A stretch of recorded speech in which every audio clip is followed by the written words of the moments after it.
Hello guys! Ayi! Tara guys, samahan niyo ako magigib at ang mga anak ko ay papasok na. Kailangan ko silang paghandaan ng pampaligo. Dito kasi sa amin, hindi uso ang gripo. Uso dito ang poso.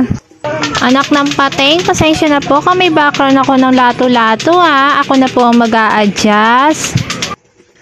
So ayan, balik na tayo sa pinag-uusapan natin. Ito nga palang anak ko. Siya yung taga-bomba at ako ang taga-buhat.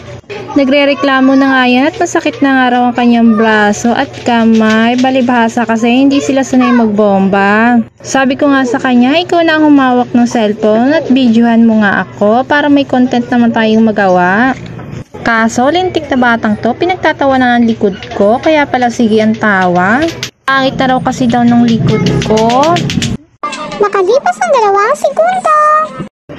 Etong anak ko ang bunso, naawa ko kasi pagampagana yung pisngi niya. Masakit kasi yung ngipin niya eh.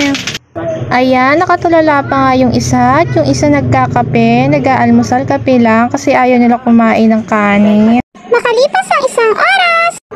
Dahil naasikaso ko na yung pang umaga kong mga anak, ito naman yung pang 9:00. Ito nga, naglalakad na kami papuntang school at kailangan yun ng pumasok.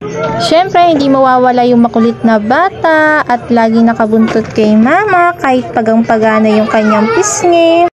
Hindi ko na nga siya hinatid sa taas, sa room niya, para matuto naman na hindi ko hinatid sa kanyang room. Laway mo. Bye-bye, kuya. Parunong na ikaw makiat? Ha? O, sige na.